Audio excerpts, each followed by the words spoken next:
गौतम बुद्ध अक्सर अपने शिष्यों से कहा करते थे कि दुनिया की सबसे तेज छुरी हमारी जबान है और दुनिया के सबसे खतरनाक हथियार हमारे शब्द हैं, जो बिना किसी खून खराबे के लोगों को अंदर ही अंदर मार सकते हैं। हमारे शब्द हमारी ताकत है, लेकिन ये हमारी सबसे बड़ी कमजोरी भी हो सकते हैं अगर हमें नहीं पता कि कब, कहां, क्या और कितना बोलना है। यदि हम सही समय पर सही इरादे के साथ सही शब्दों का प्रयोग करते हैं तो यह हमें एक सफल व्यक्ति बनाता है। लेकिन अगर हम सही समय पर सही इरादे से सही शब्दों का इस्तेमाल नहीं करते हैं तो यह हमारे जीवन को नर्क से भी बदतर बना सकता है। तो आज मैं आपको मौन के ऊपर एक कहानी सुनाऊंगा और यह कहानी आपके जीवन को बदलने वाली है, आपको मौन की शक्ति का एहसास करवाने वाली है। जापान में एक बहुत ही प्रसिद्ध बौद्ध भिक्षु हुए, उनका नाम था रिझाई। रिझाई अकेले रहते थे जंगल के पास, दुनिया के शोर शराबे से दूर। रिझाई एक बहुत ही बड़े ध्यानी और प्रबुद्ध व्यक्ति थे और इसीलिए वो पूरे जापान में बहुत प्रसिद्ध भी थे। एक दिन एक राजकुमार रिझाई के पास आया और बोला, प्रिय भिक्षु, मैं हमेशा थका हुआ, निराश और परेशान महसूस करता हूँ। मेरा मन बहुत अशांत रहता है। हालांकि मेरे पास सब कुछ है, दौलत, शोहरत, सुख सुविधाएं, जो हर व्यक्ति चाहता है या पाने की इच्छा करता है, लेकिन फिर भी मेरे अंदर इतनी अशांति और चिंता क्यों है? रिझाई ने कहा, इस प्रश्न का उत्तर तुम जानते हो, बस तुमने कभी इसकी तलाश नहीं की। रिझाई ने आगे कहा, मैं एक प्रयोग करना चाहता हूँ, क्या तुम करना चाहोगे? इस प्रयोग के बाद तुम्हारे जीवन में किसी भी तरह की अशांति और चिंता नहीं रहेगी। यह सब सुनकर राजकुमार बहुत हैरान हुआ। उसने रिझाई से कहा, बताइए मुझे करना क्या है?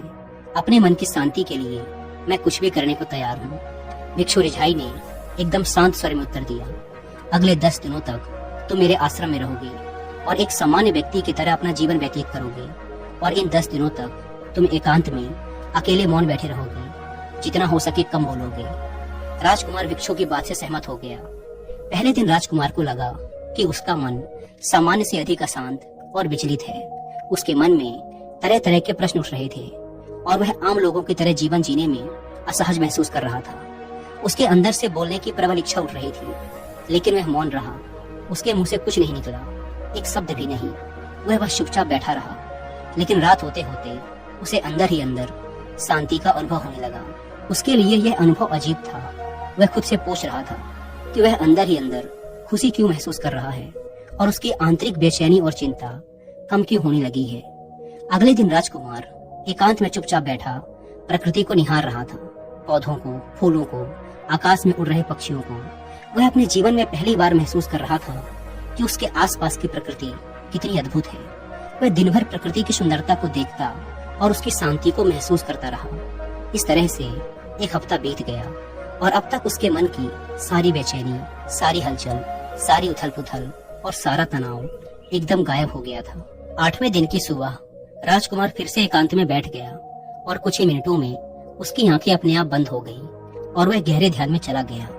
वह पूरे दिन वहीं आंखें बंद किए बैठा रहा और गहरे ध्यान में डूबता चला गया। ना कोई शब्द, ना कोई चिंता। राजकुमार भीतर से असीम शांति और आनंद से भर गया। राजकुमार अपने बाकी के 2 दिन इसी तरह गहरे ध्यान में व्यतीत करने के बाद 11वें दिन रिझाई के सामने प्रस्तुत हुआ और रिझाई को प्रणाम करके बोला, प्रिय भिक्षु, मुझे उत्तर मिल गया कि मेरे मन में इतनी उथल पुथल और चिंता क्यों थी। मैं जान गया कि मेरा मन इतना अशांत और विचलित क्यों था। रिझाई ने मुस्कुराते हुए पूछा, बताओ क्या उत्तर मिला तुम्हें? राजकुमार ने कहा, मैं आवश्यकता से अधिक बातें करता था। मैं किसी पर भी अपने शब्द और ऊर्जा व्यर्थ करता था। मैं दिन भर अपने लोगों से फालतू की बातें करता रहता और फिर उन्हीं के बारे में अकेले में सोचता रहता और ज्यादातर समय नकारात्मक ही सोचता। इस तरह मैं बस अपना समय बर्बाद कर रहा था। ज्यादा बोलने और नकारात्मक सोचने की वजह से मेरा मन अशांत और बेचैन हो गया और इस वजह से मैं किसी भी चीज पर ठीक से काम नहीं कर पा रहा था, जिससे फिर मैं लगभग हर काम में असफल होने लगा और फिर इन लगातार मिलने वाली असफलताओं की वजह से मैं और भी उदास और चिड़चिड़ा हो गया और इसने मेरे जीवन को नष्ट कर दिया। लेकिन ये 10 दिन पूरी तरह से अलग थे। अब मुझे ऐसा लग रहा है कि मैं अपना जीवन पूरी तरह से जी रहा हूँ, लेकिन इससे पहले मैं अपना जीवन गलत तरीके से जी रहा था और मैंने यह भी सीखा कि हमें सिर्फ ध्यान करने की जरूरत नहीं है। ध्यान अपने आप होता है जब हम स्थिर, शांत और मौन होते हैं। ध्यान के पिछले कुछ दिनों के दौरान मैंने जो पहली चीज सीखी वो ये है कि मनुष्य के जीवन की सबसे महत्वपूर्ण घटना स्वयं को जानना है। यह सुनकर रिझाई ने कहा, सिर्फ तुम ही नहीं, दुनिया में ज्यादातर लोग जरूरत से ज्यादा बोलते हैं। आज भी लोग ज्यादातर समय केवल एक दूसरे को नीचा दिखाने के लिए ही बोलते हैं। कुछ लोग ना चाहते हुए भी बातें करते हैं और अपना जीवन बर्बाद कर लेते हैं। दोस्तों, रिझाई ने राजकुमार को मौन का महत्व समझाते हुए कहा, एक बार गौतम बुद्ध से उनके शिष्यों ने पूछा, प्रिय बुद्ध, आप ज्यादातर समय चुप क्यों रहते हैं? बुद्ध ने कहा, क्योंकि मौन में मैं अपने भीतर अनंत शांति की गहराइयों में होता हूँ। मौन अपने भीतर उतरने की पहली सीढ़ी है। मौन के बिना स्वयं को जानना संभव है। स्वयं को जानने और समझने का पहला नियम है कि मौन हो जाओ। उतना ही बोलो जितना अत्यंत आवश्यक हो। जिसके बिना चल जाता हो उसे छोड़ दो, उसे मत बोलो। और तुम अचानक पाओगे कि 90% से ज्यादा तो व्यर्थ का है। न बोलते तो कोई नुकसान ना था, बोल के ही गलती कर दी। दुनिया की 90% मुसीबतें कम हो जाएं अगर लोग थोड़ा चुप रहें। झगड़े फसाद कम हो जाएं, उपद्रव कम हो जाएं, अदालतें कम हो जाएं अगर लोग थोड़ा चुप रहना सीख लें। संसार की बहुत सारी समस्याएं, बहुत सारा उपद्रव सिर्फ बोलने से पैदा होते हैं। सारी बात मौन सीखने की है। जब तुम नहीं बोलते तब तुम एकांत में अकेले हो गए, भरे बाजार में भीड़ में खड़े हो। नहीं बोलते हिमालय के शिखर में पहुंच गए। जिसने मौन की कला जान ली वो भीड़ में भी अकेले होने की कला जान लेता है। वो अपने भीतर ही डुबकी लगाने लगता है। एकांत में तो आदमी स्वर्ग में है। दूसरे की उपस्थिति ही बेचैनी पैदा करती है। पहले तो मौन को साधो। पहले तो अपनी ऊर्जा को मौन में उतरने दो, गहराने दो मौन को, और उस स्थिति में पहुंचो कि बोलते ही लगे बेईमानी हो गई। जब दूसरों की मौजूदगी से तुम ऊब जाओ, परेशान हो जाओ, तो उचित है कि आंख बंद कर लो और अपने में खो जाओ। वहां से पाओगे ताजगी, क्योंकि तुम्हारे जीवन का स्रोत वहीं छिपा है। वो किसी दूसरे में नहीं, तुम्हारे भीतर है। तुम्हारी जड़ें तुम्हारे भीतर हैं। आखिर कौन तुम्हें तुम्हारे भीतर लेकर जाएगा? कोई नहीं। तुम्हें स्वयं ही अपने भीतर उतरना पड़ेगा। इसीलिए अपने भीतर जाओ। वही परम राज्य है जीवन का, वही स्रोत है आनंद का। वहीं से जन्म हुआ है, वहीं मौत में डूब जाओगे। वहीं तुम्हारा सूर्य उगा है, वहीं से अस्त होगा।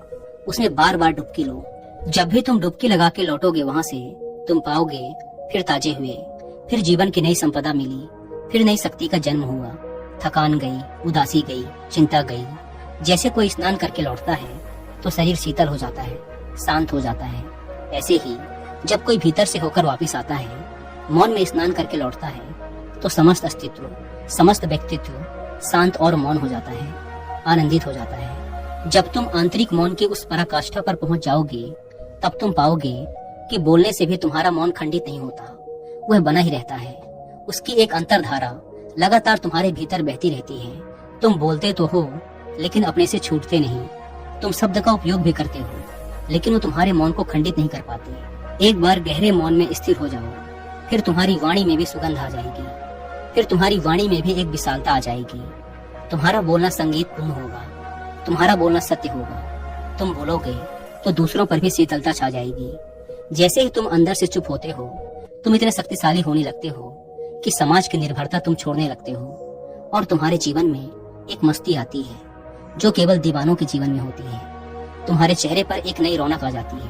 तुम्हारी आंखें किसी और ही ओज से भर जाती हैं और तुम अनंत शांति के समुद्र में डूबने लगते हो। इतना कहकर भिक्षु रिझाई ने अपनी बात खत्म की और वो मौन में चले गए। राजकुमार भी उनका धन्यवाद कर अपने महल वापस चला गया। दोस्तों, आपने भी अनुभव किया होगा कि बहुत ज्यादा बात करने से दिमाग अशांत हो जाता है, जिससे हम अपने दिमाग पर नियंत्रण खो देते हैं और साथ ही अपना ध्यान भी खो देते हैं। जो लोग बहुत ज्यादा बोलते हैं, उनके पास किसी एक काम पर ध्यान केंद्रित करने की काबिलियत नहीं होती।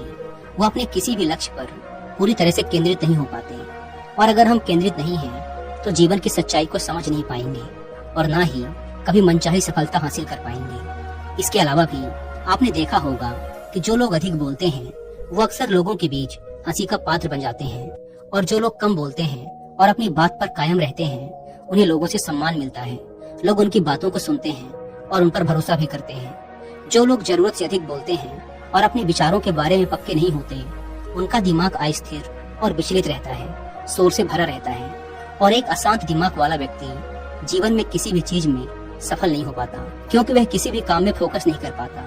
यदि किसी व्यक्ति को यह पता है कि उसे कब, कहां और क्या बोलना है, तो वह व्यक्ति सच में बहुत बुद्धिमान है और ऐसा व्यक्ति जहाँ भी जाता है उसका व्यक्तित्व आकर्षण का केंद्र बन जाता है और वह जो कुछ भी करता है उसमें सफल होता है।